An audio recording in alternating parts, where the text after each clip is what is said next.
grade, Digga Down Under. And our lovely friend here, Michael, has been good enough to come and tell us about something he experienced a long time ago now, Michael. Yeah. But I'm sure it seems like yesterday. Yeah. I'll let you tell it how it was. I might ask you a couple of questions at the end if I can think of something that the viewers might enjoy. Well, even halfway through, if whenever you feel like you've got a question, just ask, because I'd rather sort of, instead of trying to have to go back, I'd rather just answer you there and then while it's all coming back at the same time. Yeah, cool. Alrighty.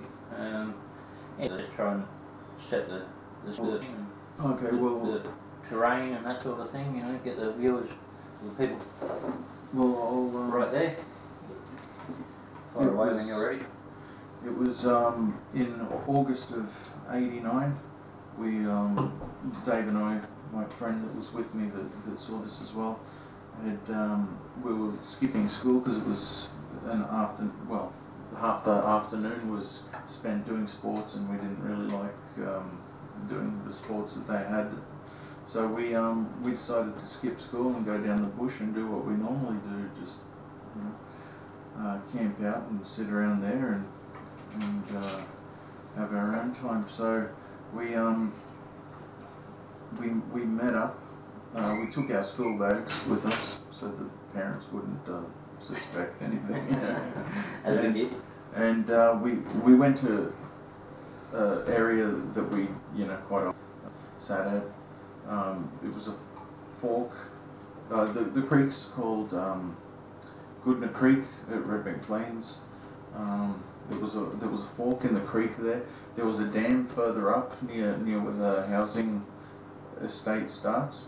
It was an older housing estate already. The house was probably 20-30 years old already. And this was mainly farming land going through there. It's not like that anymore, but that's what it was at the time.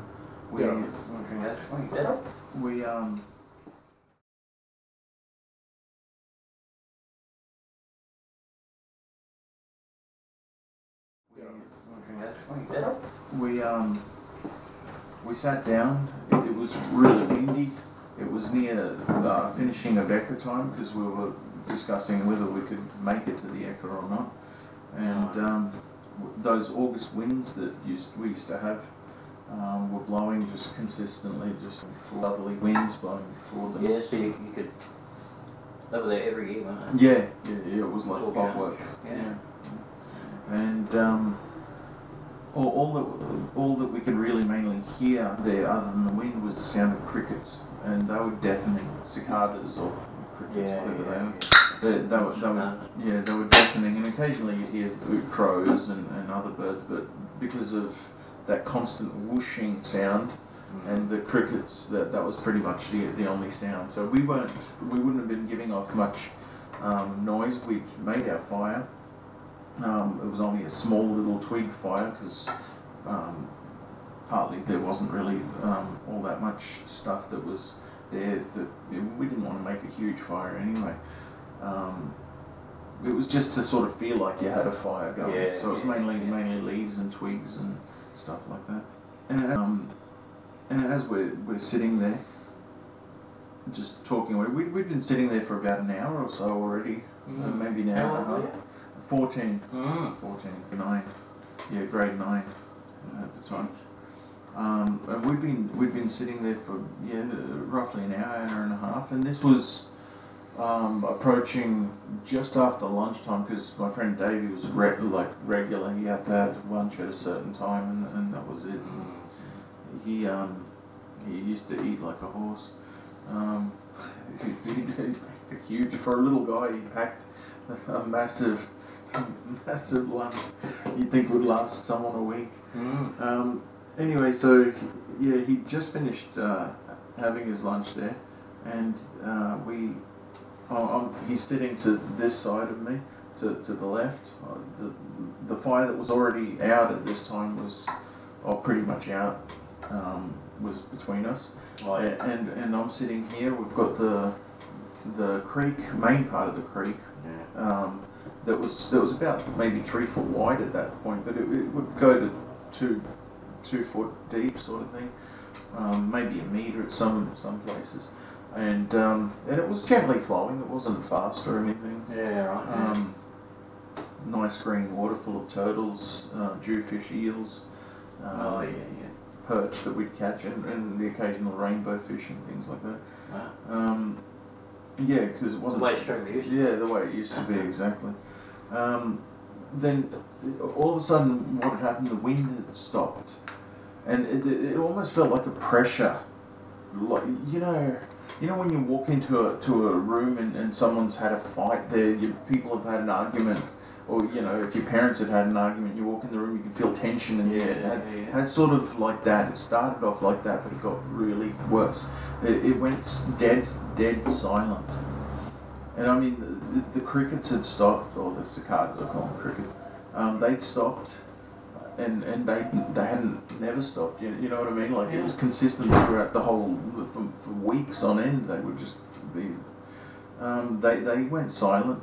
The wind had stopped, at least around that area. That's what it felt like. I'm pretty sure, that it was still. It felt like you're in the eye of a hurricane or something.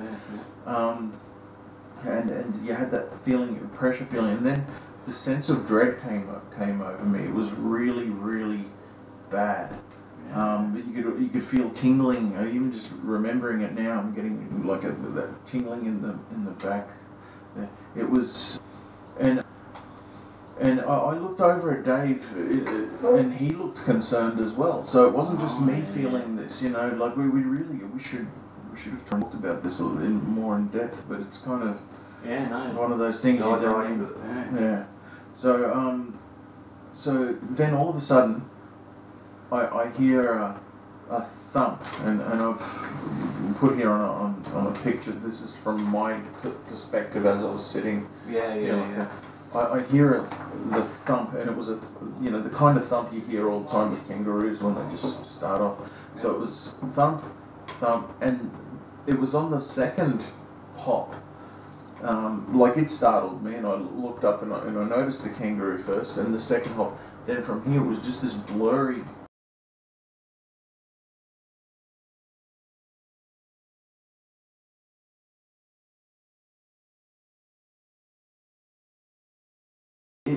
That it went distance, that it went from that first thump, and I saw the kangaroo had within like three or four bounds, it had already disappeared. It had come from this thick, dark area in the bush.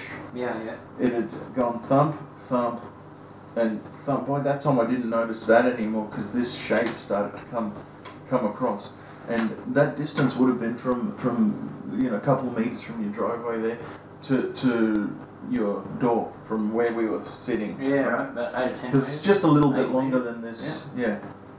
And it was just a blurry shape.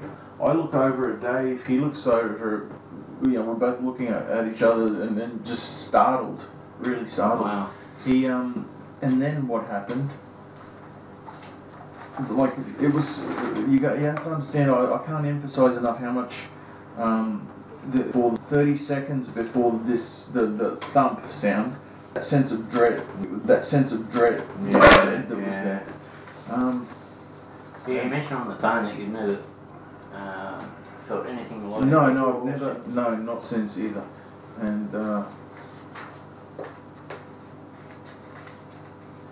And then after that, this is all I saw.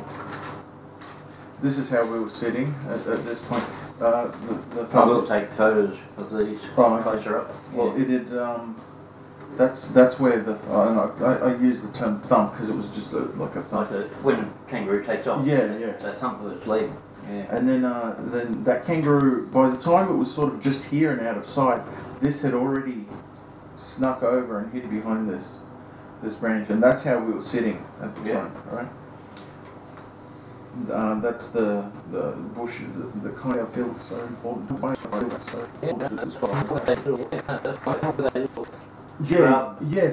were.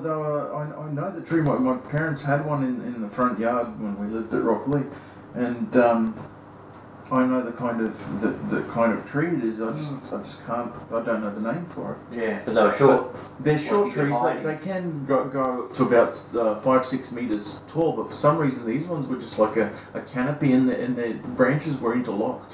Yeah. You know, yeah. They looked very much like those Poncietta trees, the way they were growing. Sort of, they'd split off down the center and then curve and twist. And Yeah. So this is what Dave and I. That was me. That was Dave. Yeah. And that's, if you can imagine, that is sort of what we saw. How far away was that log from you? Well, that's what I'm trying to explain to you from about that. But how quickly it cleared that distance and in a blur. Do you know what I mean? That was amazing. That I couldn't keep up to it.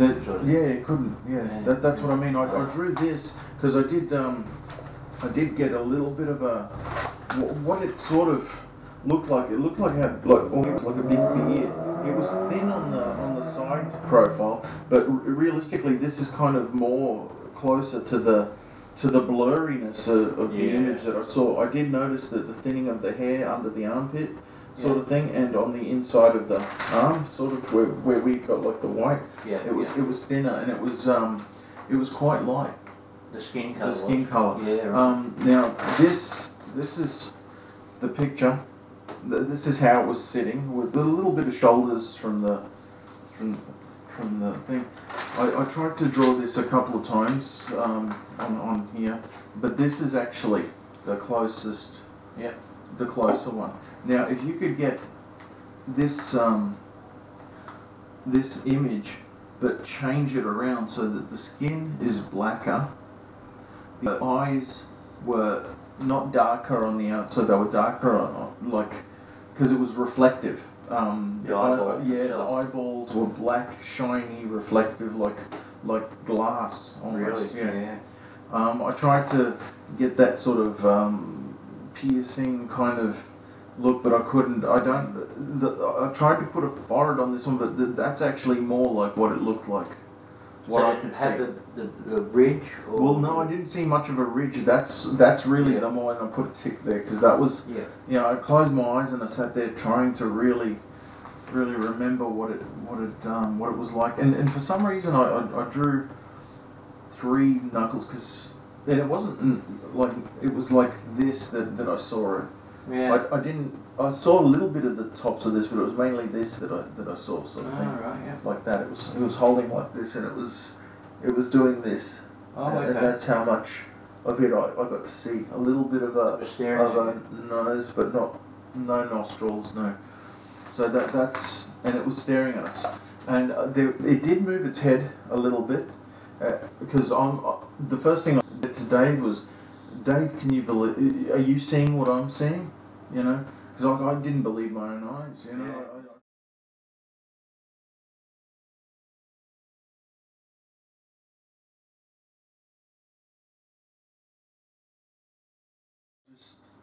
Yeah. And I told you before, I'd been hunting, and we'd grown up playing in the bush and that sort of stuff. It was not something I could mistake for anything else, you know, so seeing that, and now by this stage, that fear didn't increase. Actually, it was, if anything, it sort of decreased. There was more concern and worry at this point, but that sense of paralyzing fear did sort of subside in some way.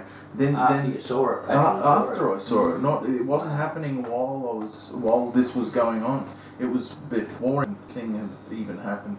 And I have heard of that a lot in encounters. That sense of dread before anything, and the silence of the bush. Yeah.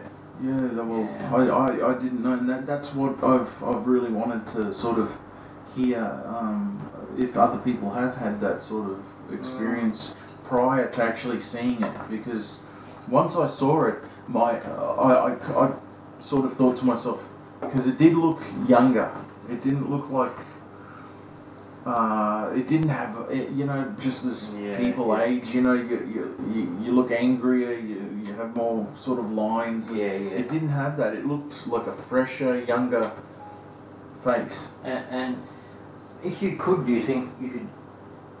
You think it was like teenage looking?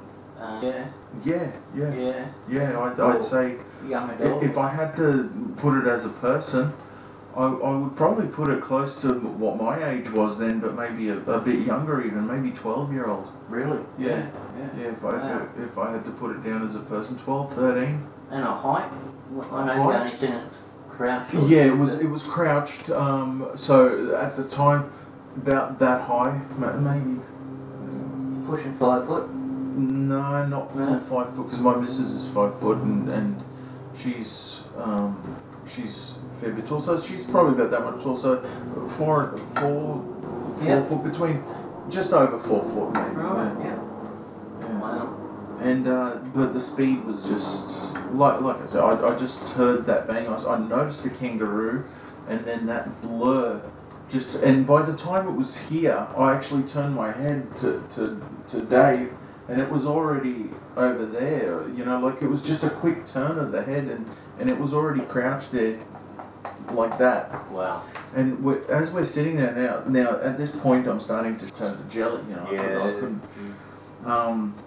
And I know in my head, I remember thinking, what if its mother is around, or it's that's what was concerning, because I'll get back to this because I want to continue with this, but this is what I've been thinking of lately. So anyway, back to this. We're sitting there, we're looking, and I noticed it was staring at us like this at first, pretty intently too, like in a way of like frightened, and then sort of interest, but then it started to kind of do this, to look up like this, and then quickly then look down, then look down a bit, then sneak a look. It always kept every few seconds. It made sure it was almost pretending to like not be rude, if you know what I mean. Yeah.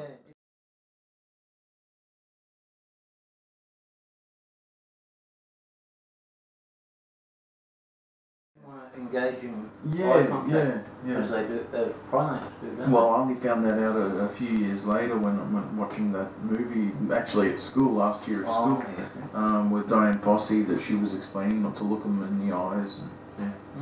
And as soon as I saw that, I remember thinking, geez, was it a gorilla that I saw? Because I mentioned to you over the phone, there was a Ashton circus that used to come over there, just a small time thing, and then you had idiots from school saying that they'd like to let out the animals and stuff. But as I'd spoken, actually the guy from Yowie Hunters, he said to me, no, well, if it had been a monkey, other people would have seen it because it would have come to houses and looked for food. And, you know what I mean? And like a stray dog, you don't sort of. It would have done that. And I'm thinking, well, yeah, he's right. Well, if you could get this picture though, and change the actual face part to really dark, shiny black.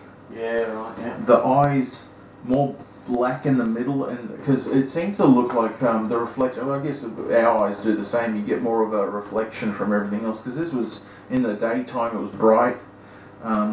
It did have, because there was shade over the top of it as well, but it was reflecting, it was so shiny that it was reflecting the yellowy, browny, you know, light from the dry grass and all that sort of stuff.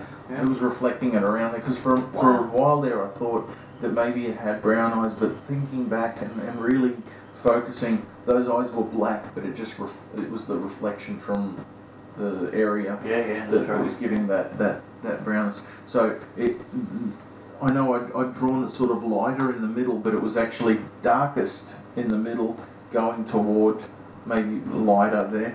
Same with the face, it was actually darkest there, darkest at the lower bit.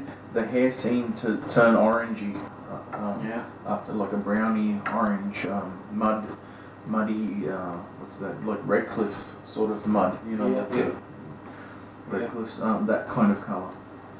Was it long hair?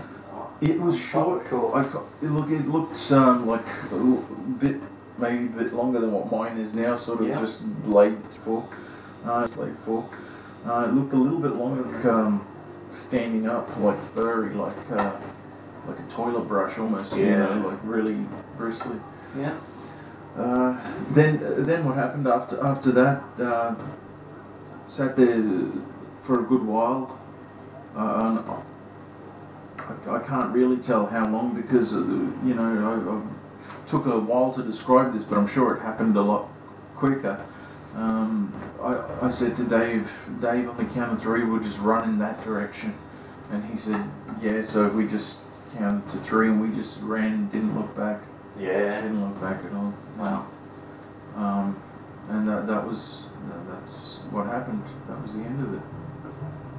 I remember running, and because I was not a runner, and we were wagging school because we didn't like sports. But I tell you what, I think yeah, between us two, we would have outrun anyone that day. Would have been a good inspiration for the track. And we ran from there. I don't know how. I don't even remember crossing the barbed wire, old rusty barbed wire fence that was there, but it was like it wasn't even, it's as if that fence wasn't there. We just cleared through it, over it, and ran straight up to the tree. Underneath the tree there were cows there, which we were both scared of, because those cows had horns too. They weren't just like normal. We didn't care about the cows. All of a sudden we just ran straight over to that trough, and sat there for just to catch our breath, and then made it out of that bush, and we really didn't speak much of it after that. We mentioned oh, how about that time? Yeah, that was freaky, and that was it. I wish I'd, but what can you say? You know, you see something you can't understand. It doesn't really help you talking about it when you can't see it again. You know, it's not like, and we weren't going to the bush again. We didn't while Dave ended up leaving school at the end of that year, and I stayed in school, and we didn't. But then he moved. His parents had moved, or maybe they didn't. No, they definitely moved because I didn't see him after that. And what did you know of creatures like that before? Anything? Not much. I'd seen some articles, and I knew that Bigfoot. I didn't actually know that Australia had their own Bigfoot. So that's how little I actually knew. I didn't know about Yowie. I've heard the term Yowie, but I thought Yowie. I've heard the term bunyip, and to this day I still don't know what a bunyip is. Yeah. So I had no idea what Yowie meant until actually about 94, 95 when I drove through Esk, and Esk had a statue with Yowie saying over the top of it. That's over at. So you're staring at a creature you didn't move. Yeah, that's right. Wasn't supposed to. Yeah, that's it. Wow. Because I could have expected anything else, and sort of, this was just not meant to be here. Like, you don't see primates in Australia. Had it been a giant type of lizard or a dinosaur-looking thing, that would have still been freaky. But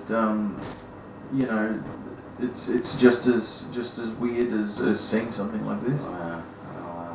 So, but like I said, it was before I even saw this that was the real freaky part. It was before we even saw it. Now going back, what I said I'd go back to when I heard that thump. I remember for a while there. I remember thinking as we were sitting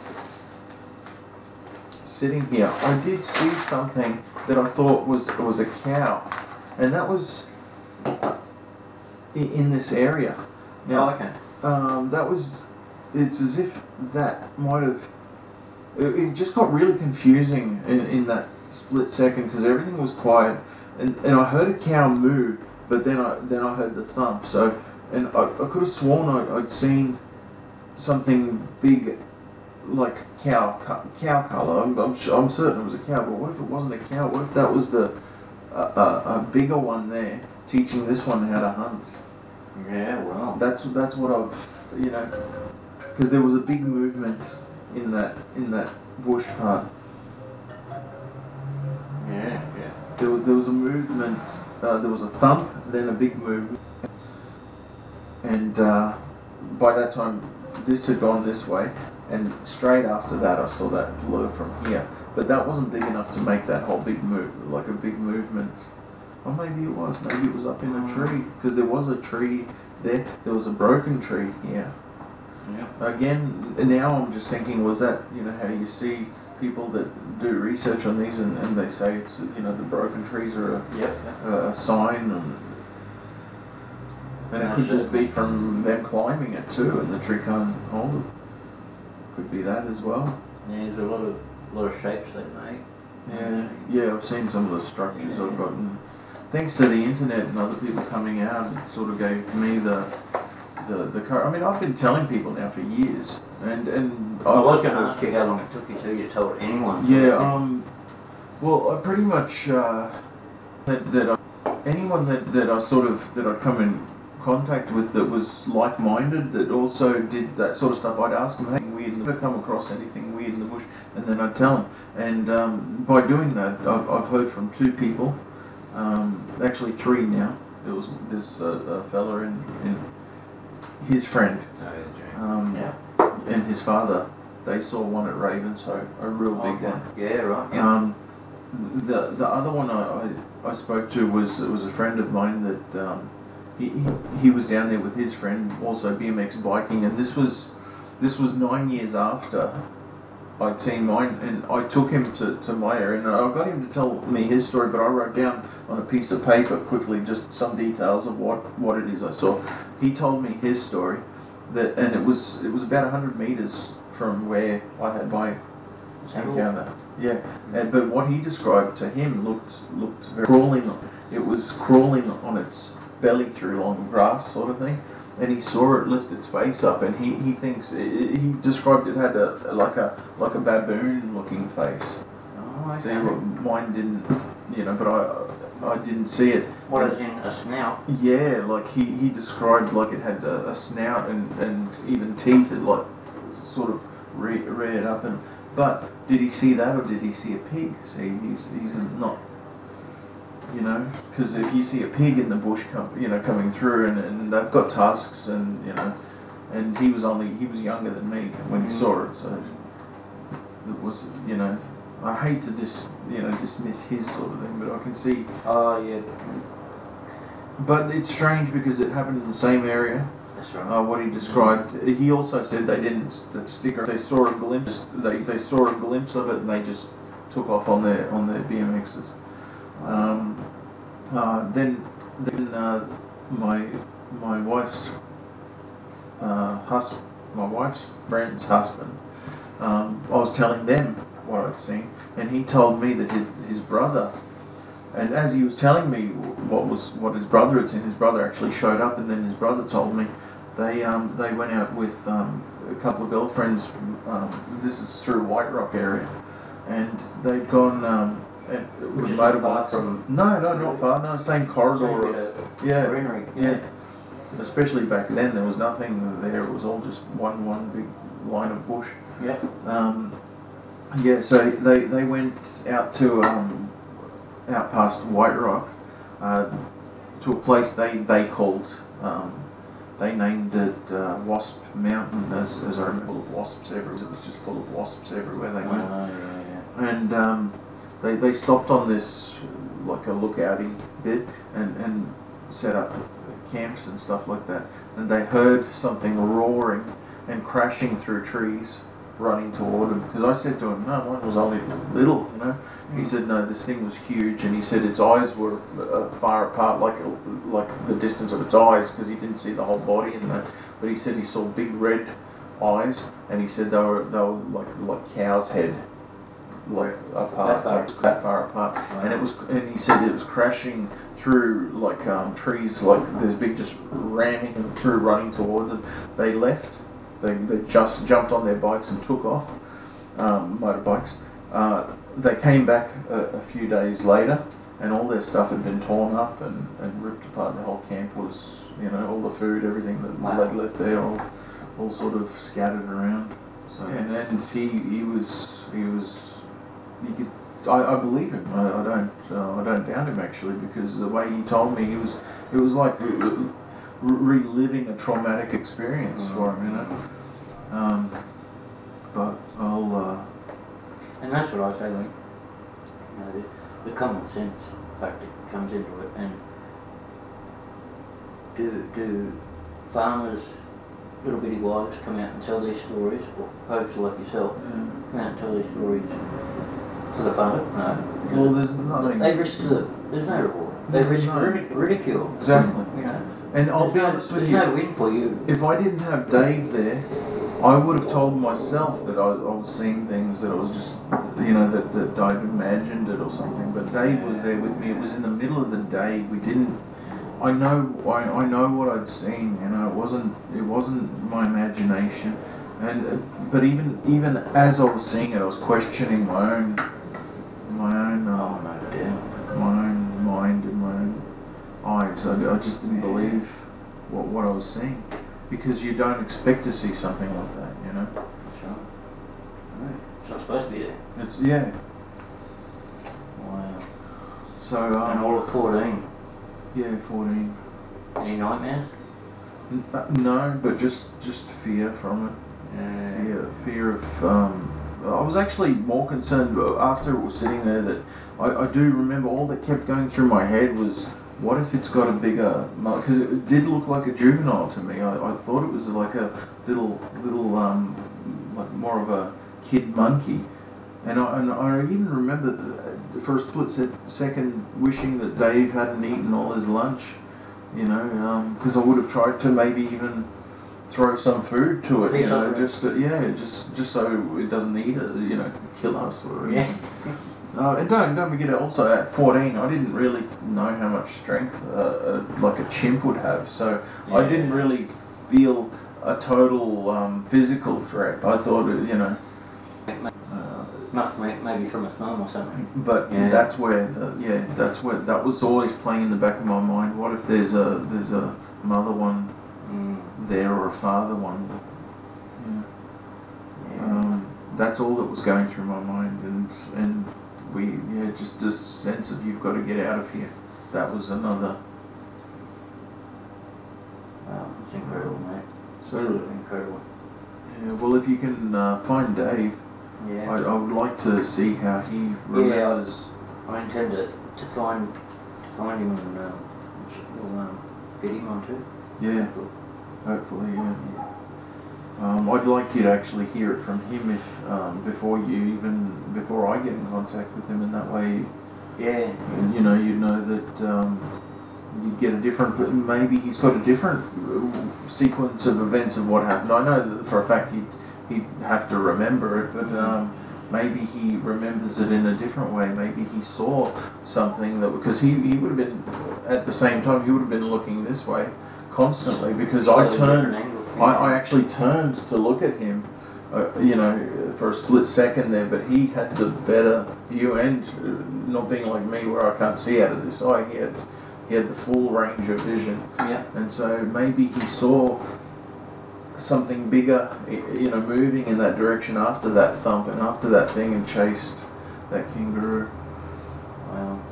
So yes, and that's what I'm all about, is awareness for the folks out there to, with their little kids, don't let them run off. No. That's what I'm all about. Yeah, because if with the speed that went, you wouldn't even have a chance. Even if you had a gun on you, you wouldn't have a chance. And that was in the bush, and it took your child. You wouldn't even have a chance to shoot at it. No. It's that quick, and not to mention that a couple of steps in the bush, you wouldn't even see it. Because of the way they camouflage. I mean, if you've been even pig hunting or that, 1 meter into the bush, you don't see that pig anymore. No, that's right. Even in long grass, it's hard to detect. And that's what they're all about. That's their best weapon is their stealth and their camouflage. They could easily snatch a child, and you probably wouldn't even see it happen. That's right, folks. So keep your kids close to you in the bush. Yeah, Always. Well, thank you very much, Michael, for being so brave, mate, and for what a great cause, you know, to get that word out there. Yeah. You know, that's what it's all about. You know, and no one's going to make money or anything else off this. It's all about awareness. And guys like yourself to be brave enough to tell of it. So that's awesome. Thanks, mate. No worries.